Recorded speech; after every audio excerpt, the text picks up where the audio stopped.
ये शोषण करेंगे जाति के नाम पे, लेकिन जाति नहीं गिनेंगे। ये उत्पीड़न करेंगे जाति के नाम पे, लेकिन जाति नहीं गिनेंगे। ये शादी करेंगे जाति में जाति के नाम पे, लेकिन जाति नहीं गिनेंगे। ये अपने नाम में उपनाम लगाएंगे जाति के नाम पर, लेकिन जाति नहीं गिनेंगे। ये खुद को श्रेष्ठ और विशिष्ट बताएंगे जाति के नाम पे, लेकिन जाति नहीं गिनेंगे। ये भेदभाव करेंगे जाति के नाम पे, लेकिन जाति नहीं गिनेंगे।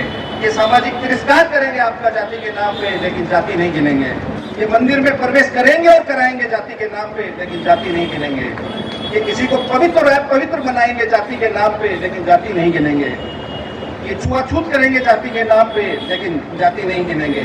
ये आपसे सफाई कराएंगे, सीवर साफ कराएंगे जाति के नाम पे, लेकिन जाति नहीं गिनेंगे। ये भिक्षा देंगे और लेंगे जाति के नाम पे, लेकिन जाति नहीं गिनेंगे। ये जाति व्यवस्था मानेंगे, लेकिन जाति नहीं गिनेंगे। संसाधनों पे कुंडली मार के बैठेंगे जाति के नाम पे, लेकिन जाति नहीं गिनेंगे। इसलिए सभी कार्यकर्ताओं से मेरी ये विनम्र अपील है, आप जातिगत जनगणना के फायदे बताइए, घर चाहिए सभी लोगों को। इसके कोई आपको कहता है कि लालू जी को सब लोग जातिवादी बोलता था ना, जैसे मैंने उदाहरण दिया जो मंडल कमीशन लगा। आज किसी की हिम्मत है कोई बोल देगा, तो जो लोकतंत्र की चक्की है वो बहुत धीमे धीमे चलती है, लेकिन बहुत महीन पीसती है। तो 34 साल बाद जो पार्टियां उस वक्त जातिगत जनगणना का विरोध करती थी, जनगणना की मांग और तेजस्वी जी के कार्यकाल में जो 65% आरक्षण की सीमा बढ़ाई गई थी, उसको 9वीं अनुसूची में डालने की मांग को लेकर यहाँ मंच पर उपस्थित सभी सम्मानित नेतागण, पटना जिला से आए हुए सभी कार्यकर्तागण, मीडिया के, मैं आपको आज से 34 वर्ष 25 दिन पहले के दिन ले जाना चाहूँगा। तारीख थी 7 अगस्त 1990। उस दिन आदरणीय लालू प्रसाद जी की अगुवाई में मैं कहूँगा मंडल कमीशन लागू हुआ था इस देश में। जिस दिन मंडल कमीशन लागू हुआ उसके बाद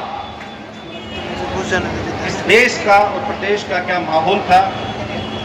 मंडल कमीशन लागू होने के बाद लोगों ने किस तरह की बातें की, लोग आग लगा रहे थे, आपको गाली दे रहे थे, आपका मजाक बना रहे थे, आपको जोकर बता रहे थे, गवाला बता रहे थे, गवार बता रहे थे। लेकिन आपके नेता की दूरदर्शिता को देखिए आप, 34 साल 25 दिन पहले आज वही लोग जो आरक्षण के विरोधी थे, जातिगत जनगणना के विरोधी थे, सामाजिक न्याय और समाज में समानता के विरोधी थे, आज वही लोग इस आरक्षण और जातिगत जनगणना के पक्ष में है। इस देश में आप एक पार्टी का नाम बता दीजिए जो कि जातिगत जनगणना के विरुद्ध है।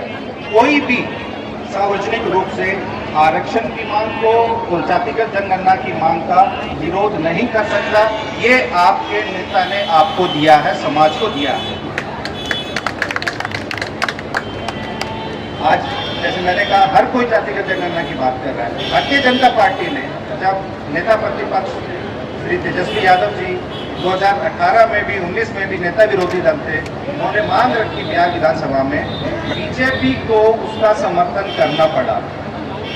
और अभी भी हम चुनौती दे रहे हैं भारतीय जनता पार्टी को और उनकी सरकार को। बिहार में और केंद्र में उनकी सरकार है, या तो इस आरक्षण 65% जो आरक्षण बढ़ाया है इसको आप 9वीं अनुसूची में डालिए, या फिर आप स्पष्ट रूप से कहिए कि हम इसको नहीं डाल सकते, या फिर आप देश भर में आप जातिगत जनगणना करवाइए। 2021 में जनगणना हर 10 वर्ष बाद जनगणना होना होता है, लेकिन 4 वर्ष ज़्यादा हो गया। 2021 में होना था, 2024 में होने को है, इन्होंने नहीं कराई है।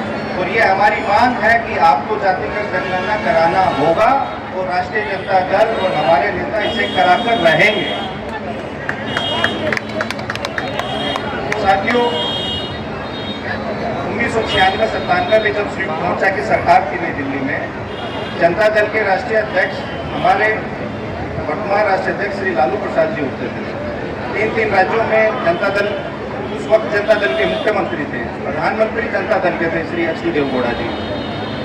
लालू प्रसाद जी की पहल पर उस वक्त देवगौड़ा कैबिनेट में प्रस्ताव पास किया कि 2001 की जनगणना में जातिगत जनगणना होगी। दुर्भाग्य से 1998 में उनकी सरकार चली गई। भारतीय जनता पार्टी की सरकार आई 1998 से लेकर 2004 तक। उसी दरमियान 2001 में जो हर 10 वर्ष के बाद जनगणना होती है वो हुई। वाजपेयी सरकार ने उस निर्णय को पलट दिया क्योंकि ये लोग आरक्षण और जातिगत जनगणना के विरोधी है। और उस कैबिनेट में आज के बिहार के वर्तमान मुख्यमंत्री वो कैबिनेट मंत्री होते थे, जो आज कह रहे हैं कि बिहार में हमने जनगणना करवा दी, तो 18 वर्ष से यहाँ मुख्यमंत्री थे, केंद्र में भी मंत्री रहे उस वाजपेयी जी की सरकार में। दुर्भाग्य से जब लालू जी केंद्र में मंत्री थे 2004 से 2009, तो उस वक्त 2001 की जनगणना हो चुकी थी, फिर 2011 में जनगणना होनी थी। तो उन्हीं के प्रयास से 2010 में उन्होंने संसद को कई दिनों तक ठप किया और तत्कालीन यूपीए सरकार का बाहर से समर्थन था, लेकिन उस सरकार को मजबूर किया तो उन्होंने सोशियो इकोनॉमिक सर्वे के नाम पे वो जनगणना करवाई। लेकिन फिर जब 14 में सरकार बदली तो इन्होंने उस आंकड़ों को प्रकाशित नहीं किया, कहा कि इन आंकड़ों में कुछ एनोमलीज है, विसंगतियां हैं, इसलिए हम उन आंकड़ों को पब्लिश नहीं करेंगे। हालांकि लालू प्रसाद जी की पहल पे ही 5,000 करोड़ रुपए लगा केंद्र सरकार का सोशियो इकोनॉमिक सर्वे कराने का, लेकिन इन्होंने उस डेटा को पब्लिश नहीं किया। तो ये मूलतः ये लोग आरक्षण के और जातिगत जनगणना के विरोधी हैं। और ये लालू जी की वैचारिक विरासत है हम लोगों के पास में, और यही उनकी वैचारिक विरासत हमारी सियासत है। तो इसलिए गांव-गांव में जाके मैं सभी कर्मठ कार्यकर्ताओं से अपील करूंगा, निवेदन करूंगा कि सब लोगों को गांव में, देहात में समझाइए कि जातिगत जनगणना के क्या फायदे हैं और ये जो आरक्षण की सीमा बढ़ाई उससे आपको क्या फायदा होगा। देखिए, कोर्ट कचहरी के चक्कर में इन्होंने 65% को लटका दिया। अब तो 3 लाख नौकरियां माननीय नेता प्रतिपक्ष प्रक्रिया ढील करके आए। अब आपके समाज के जो दलित, पिछड़े, अति पिछड़े लोग हैं उनको उसका फायदा नहीं होगा। वो 49% जो आरक्षण सीमा है उसी में वो नियुक्तियां होंगी, वो चाहे शिक्षा विभाग में हो या किसी में हो। आप 3 से 4 लाख जो नियुक्तियां अभी होंगी बिहार सरकार में, उनमें आप अपना कैलकुलेट करिए कि आपका कितना नुकसान होगा। इसलिए ये लोग नहीं कर रहे, इसको आपको समाज में जाके बताना होगा। तो मैं ज्यादा तो नहीं कहूँगा। जातिगत जनगणना में ये जीव जंतु पशु पक्षी को गिनेंगे लेकिन मनुष्य को नहीं गिनेंगे। ये शोषण करेंगे जाति के नाम पे लेकिन जाति नहीं गिनेंगे। ये उत्पीड़न करेंगे जाति के नाम पे लेकिन जाति नहीं गिनेंगे। ये शादी करेंगे जाति में जाति के नाम पे लेकिन जाति नहीं गिनेंगे। ये अपने नाम में उपनाम लगाएंगे जाति के नाम पर लेकिन जाति नहीं गिनेंगे। ये खुद को श्रेष्ठ और विशिष्ट बताएंगे जाति के नाम पे लेकिन जाति नहीं गिनेंगे। ये भेदभाव करेंगे जाति के नाम पे लेकिन जाति नहीं गिनेंगे। ये सामाजिक तिरस्कार करेंगे आपका जाति के नाम पे लेकिन जाति नहीं गिनेंगे। ये मंदिर में प्रवेश करेंगे और कराएंगे जाति के नाम पे लेकिन जाति नहीं गिनेंगे। ये किसी को पवित्र बनाएंगे जाति के नाम पे लेकिन जाति नहीं गिनेंगे। ये छुआछूत करेंगे जाति के नाम पे लेकिन जाति नहीं गिनेंगे।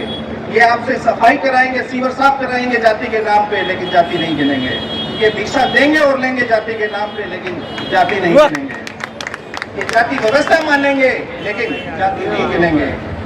संसाधनों पे कुंडली मार के बैठेंगे जाति के नाम पे लेकिन जाति नहीं गिनेंगे।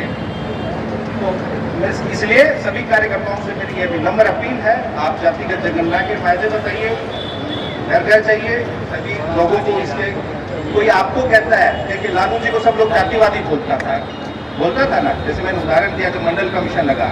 आज किसी की हिम्मत है कोई बोल देगा। तो जो लोकतंत्र की चक्की है वो बहुत धीमे धीमे चलती है लेकिन बहुत महीन पीसती है। तो 34 साल बाद जो पार्टियां उस वक्त जातिगत जनगणना का विरोध करती थी, जिनके मुंह पे जातिगत शब्द नहीं आता था, आज वो ही कह रहे हैं कि जातिगत जनगणना होनी चाहिए।